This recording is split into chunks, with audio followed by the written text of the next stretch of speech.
Ihmemies Ville lähdet tässä hyvää päivää ja mulla on sulle kysymys. Onko sinullekin käynyt mahdollisesti niin, että kun olet valmistautumassa elokuvailtaan, aiot katsoa leffan Blu-ray, 4K tai DVD-levyltä ja sulla on herkut siinä esillä, kaikki hyvin kaverit mukana siinä tällään, sä otat leffan kotelosta ulos, avaat soittimen luukun, pistät levyyn sinne soittimeen ja painat playtä, luukku menee kiinni, sitten vaan ruksuttaa.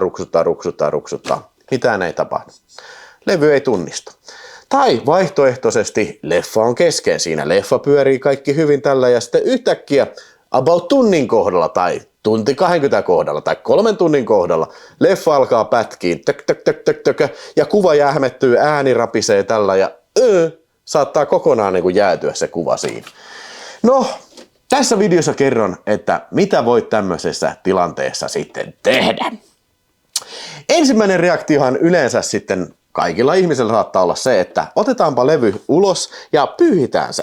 Eli levy otetaan ihan tosta, mä näytän tämmöisen vaikka reanimaattorilla, että mikä se on se homman nimi, niin sä otat sen levyn tässä ihan käteen, kenties siinä pinnalla näkyy jotain likaa ja tällainen, mutta otat sen siihen käteen ja tästä niinku sisältä ulospäin niin kuin pyyhit sitä sitten niin kuin ihan vaan kankaalla tai paidahelmalla tai millä.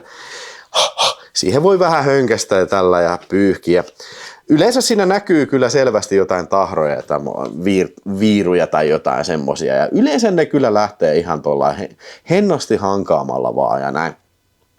Sitten pistät levyn takaisin sisään, mutta mitä jos se ei siltikään toimi? No, okei. Eli videon ideana on just se, että mä avaan tämän soittimen ja mä putsaan ton levyn lukupään, koska se saattaa monesti aiheuttaa juurikin tämmöistä ongelmaa, että levyt ei tunnistu tai ne tökkii. Eli edes niin kuin levyn putsaus ei auta, koska se lukupää siellä sisällä on tahriintunut tai siihen on tullut pölyä päälle tai jotain tällä. Joo. Eli vähän aikaa sitten, se oli Boogie Nights-arvostelun yhteydessä, mä puhuin tästä ongelmasta, tästä niin sanotusta 4K outgassingista, kun siinä levyn pinnalla on sitten semmoinen näkymätön kerros semmoista jotain kaasupaskaa, mitä niistä koteloista on sitten kuljetuksen aikana erittynyt siihen, tai yleensä kun levyä säilytetään siinä kotelossa, niin sitä erittyy sinne. Yleensä se auttaa, kun vaan pyyhkii, jos niin kun mitään ei näy, eikä levy toimi siltikään tai tökkii, niin yleensä auttaa se pyyhkiminen. Mutta siinä mun tapauksessa se ei auttanut enää, siis pelkkä levyn huolellinenkaan putsaus. Joku huomautti, että levyhän on ihan paskanen siinä videossa, kun mä kuvasin sitä. Ja niin oli, kun mä jälkeenpäin katoin sitä, mutta siis se oli siinä kuvaustilanteessa. Totta kai mä oon sitten niin kuin monta kertaa putsannut sitä ennen ja jälkeen sitä levyä, sitten sitä Boogie Nightsia, että niin kuin se ei ollut siitä kyllä kyse. Mutta joo. Mutta ennen kuin mä avaan tämän kotelon, niin semmoinen pieni disclaimeri sitten se katsomaan, että jos aiot tehdä samaa kuin minä ja aiot avata tämän soittimen tällä, niin hei, tää on täysin niin kuin omalla vastuulla sitten, että mä en pysty takaamaan sitä, että niin kuin sun laite ei mene rikki sitten, että niin kuin, ei se nyt varmasti ole niin vaikea operaatio kyllä, mutta niin kuin, turha kuitenkaan mua syyttää sitten siitä, jos jotain menee rikki. Ja semmoinen vielä toinen neuvo tässä, mikä kannattaa ehkä ottaa kuunteluun, on se, että hellävaraisuutta ei kannata mitenkään niin kuin kovakouraisesti mitään näistä laitteista kyllä käsitellä. Joo, eli se mitä tässä tarvitset on tietysti ruuvimeisseli. Mulla on tässä tosiaan tämmönen aivan tavallinen ristipää ruuvimeisseli. Ei pitäisi olla mikään vaikea tavara kyllä löytää kenenkään. Tietysti jos haluaa olla hifi, niin kannattaa ehkä olla semmonen akkukäyttöinen porakone-tyylinen ruuvimeisseli, mutta ei mulla semmoista ole, niin tällä mennään. Sitten mulla on tämmösiä lasikuppeja tässä, että mihin voi pistää sitten näitä ruuveja sitten. Siellä on noi kannen kotelon ruuvit on jo tossa. Tää on ihan hyödyllistä sitten, ettei ne leviä sinne sit mihinkään. Sitten tietysti on ihan perus tämmösiä topsypuikkoja, ihan tavallisia korvapuikkoja sitten, mitä sitten on tämmösiä pehmeitä puikkoja, että sillä voi sitten rennosti tökkiä tonne sisälle sitten. Että ei pitäisi aiheuttaa mitään isompaa vaurioa. Ja sit mulla on vielä tämmöstä elektroniikan yleispuhdistusainetta, jota käytin siinä sitten VHS-remontissa, sit jos muistatte sen videon, niin sitä käytetään tässä myös. Ja sit vielä lisänä, jos on viittii, niin kannattaa, mulla on tässä suurennuslasi sitten, että Sillä pystyy vähän tarkemmin katsoa sinne, jos on tarvetta. Ja lisäksi kannattaa olla näissä hommissa valoa. Taskulamppu olisi hyvä, mutta mulla nyt on tää tämmönen kuvausvalo tässä vaan, niin mä käyttelen tätä siinä sitten.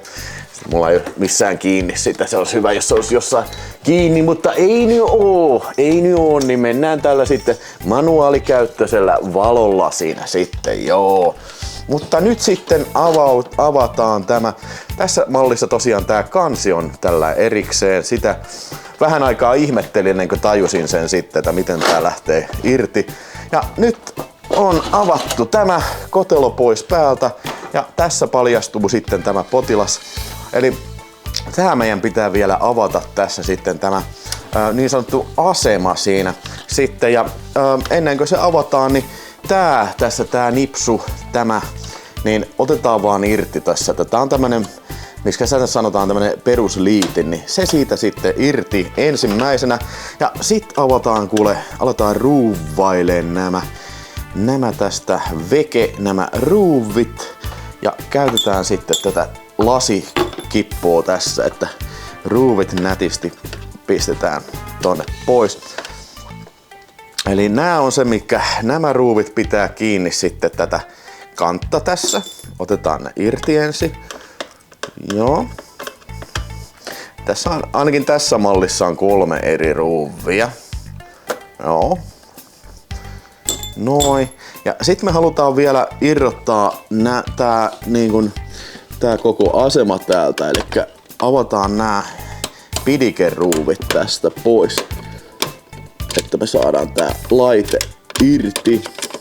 Tän saa erikseenkin ostettua tän aseman sitten, että se maksaa joku, nopeasti katoin, niin oliko se 150 € sitten maksaa tää asema, jos se pitää kokonaan korvata. Ei se varmaan huonoa tekisi.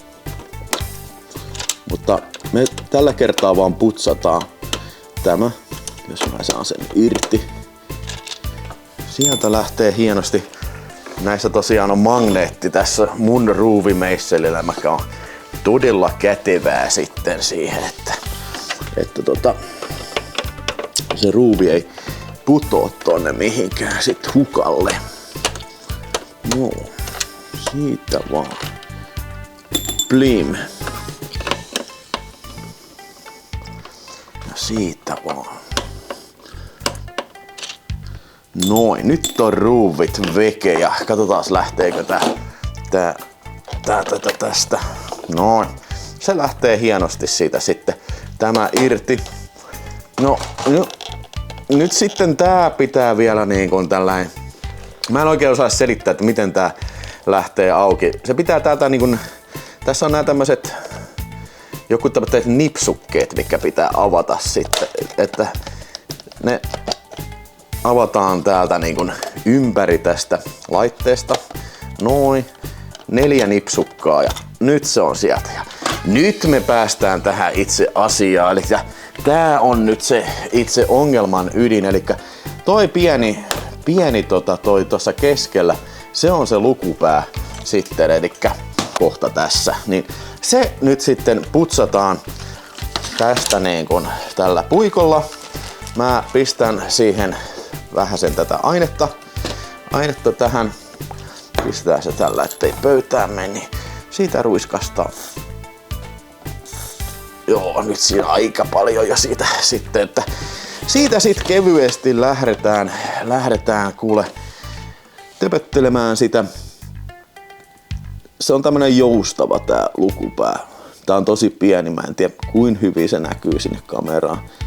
Sitten, niin siinä pyöritellään siitä sitten ja katsotaan. Joo. Siitä pitäisi ihan näkyvästi jäädä sitten jotain skeidaa siihen. Se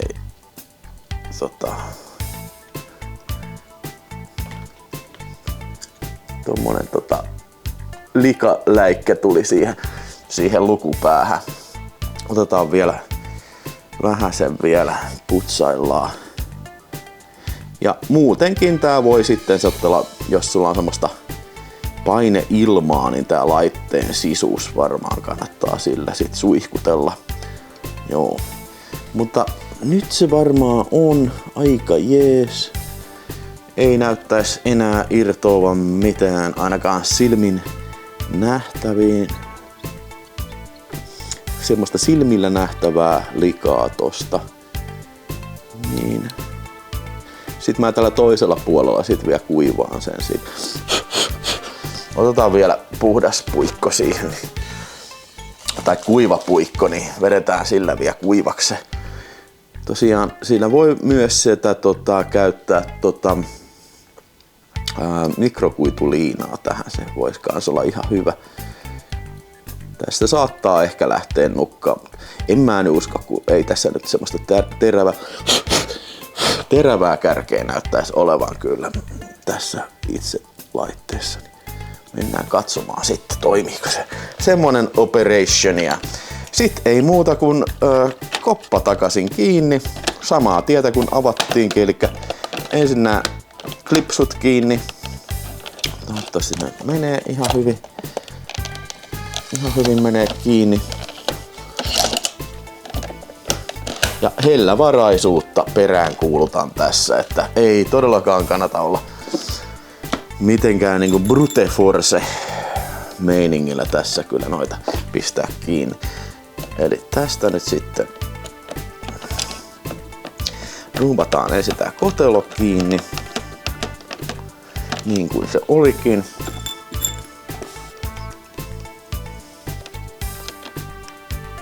Pistetään tää asema takaisin kiinni tänne laitteeseen. Ja tässä tietysti on avainasemassa, että tää menee hyvin kiinni tää johto tähän, tää liitin. Koska jos se ei ole kiinni, niin tällä ei ole mitään mahdollisuutta toimia sitten enää ollenkaan. Eli tää kun se pistetään kiinni, niin sen pitäisi sillä naksahtaa siihen. Sen tuntee kyllä ihan sillä sormimäärästä. Ei kannata rajusti tunkea. Sen kyllä tuntee, kun se menee se perille asti. Se on varmaan ihan hyvin siinä. Katsotaan vielä valolla sitten, että näyttää sille. Kyllä se mun nähdäkseni näyttää sille, mille se pitää. Aseman kiinnitysruuvit. Runkoon kiinnitämme nämä. Joo. Noin. Nyt se on taas jämptisti kiinni. Ja nyt ei kannata vielä pistää koteloa kiinni takaisin. Mennään testaan tätä laitetta sitten. No nyt sitten taas pyörii Boogie Nights ja sitten pyörii poistetut kohtaukset. Ja näin kun mä vähän epäilin, nämä poistetut kohtaukset on tässä viimeisellä layerillä, eli 3. layerillä tästä 100 gigan levystä. Ja kuten huomataan, niin tämä puhdistus ei nyt juuri auttanut tähän, mutta toisaalta se auttoi tohon, että mun Blu-rayt kyllä pyöri. Niin kuin kuvasta näitte, niin Boogie Nights edelleenkin pätkii. Se levy ei saakeli vaan pyöri. Että siis seuraava askel tästä, mikä on sitten tehtävissä, on hommata kokonaan uusi se levyasema tänne sisälle sitten. Että katsotaan, jos tämä video saa katselukertoja ja kommentteja ja tykkäyksiä, niin ehkä mä voin tehdä semmoisenkin operaatio. Mutta hyvät uutiset oli se, että esimerkiksi tämä Shower Bros boksi, mikä oli vähän ongelmallinen tuossa sitä ennen puhdistusoperaatioa, niin osa näistä levyistä ei pyörinyt niin kuin, siis joutui monta kertaa pistää edestään ulos sisään niin kuin sen levy, ennen kuin se edes tunnistui sitten. Itse toiston aikana ei ollut kyllä mitään ongelmia. Ja mä en oikein tiedä mistä se johtuu, mutta mä oon vähän samaa huomannut niin kuin yleensäkin siis UK-levyissä, että ne saattaa joskus olla vaikeita käynnistyä sitten, että mä en tiedä mistä se johtuu, mutta tämän operaation jälkeen ainakin tämä Shower Bros boksi toimi ihan ilman mitään ongelmia, ja mä katsoin tästä monta elokuvaa, kun mä nauhoitan tätä nytten, niin tää on monta viikkoa sen puhdistusoperaation jälkeen, ja oon pyörittänyt varmasti kymmeniä filmejä sen jälkeen, ja ei ole Blu-rayn toistossa ei ollut mitään ongelmia, ja itse asiassa ei ole 4K:nkaan toiston kanssa ollut mitään muuta ongelmaa kuin se Boogie Nights-ongelma, mitä mä oon tässä nyt jo parissa videossa sitten puinut, niin semmonen, että joo.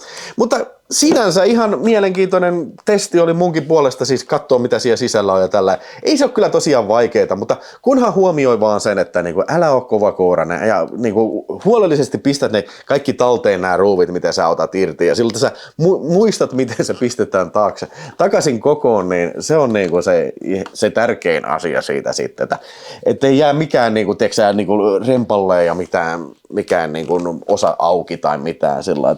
Itse asiassa mulla taitaa muuten itsellä olla tässä tää joo, toi päällyskansi se oli vähän pullollaan tosta. Tässä heti elävä todiste siitä, että huolellisuus kannattaa tässä hommassa. No, kerro mitä tykkäsit tästä videosta ja tehdäänkö lisää ihmemiespalsta-videoita sitten. Kiitän, että katsoit ja nyt menen katsomaan puhdistetulla soittimella jonkun hyvän videofilmin. Blu-ray tai 4K. This is the life of a VHS man.